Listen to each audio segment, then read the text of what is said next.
उनका जो शरीर शांत हुआ ना, वो कथा भी बड़ी विलक्षण है। होली का दिन पूरे ब्रजमंडल में रंग धमार हो रही थी और ताज बेगम अपनी कुटिया में बैठे बैठे ठाकुर जी का दर्शन कर रही है। लेकिन आज के दर्शन में यह था कि सब दिख रहे हैं लेकिन उसको ठाकुर जी नहीं दिखाई दिए। बहुत ध्यान से सुनना। ताज बेगम एक पद लिखती है धमार का, आज भी नाथद द्वार में होली वाले दिन जब ठाकुर जी के कपाट खुलते हैं ना, तो ताज बेगम की धमार गाई जाती है ठाकुर जी के आगे, जो ताज बेगम ने लिखी, अपने अंतिम शब्द थे उसके।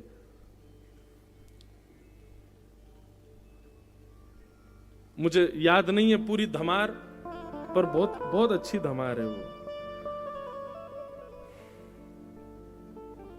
बहुरी ढप बाज रहे, ऐसे उसका प्रारंभ है। बहुरी ढप बाज रहे, ढप बजते हैं ना हमारे वृंदावन में जब होली होती है, तो गाते गाते वो पूरे ब्रज का वर्णन करती है। नंद बाबा अबीर उड़ा रहे हैं, यशोदा मैया गुलाल उड़ा रही हैं, गोपियां एक दूसरे के गाल पे गुलाल लगा रही हैं। अरे कहां तक गए, गैया भी एक दूसरे से अपने अंग को रिगड़ करके होली खेल रही हैं।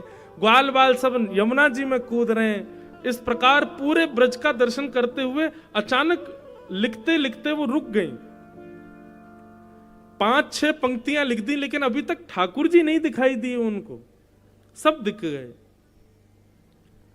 सबके वर्णन करते करते करते करते करते तभी ताज बेगम के मनोभाव में दर्शन दिखता है कि असंख्य गोपियां सुंदर गुलाल अबीर उड़ा रही हैं। गुलाल के एक जैसे मानो कोहरा जैसे पड़ता है, ऐसे गुलाल का कोहरा पड़ रहा है और उसमें मधुर मोर पिच्छ दिखाई दे रहा है।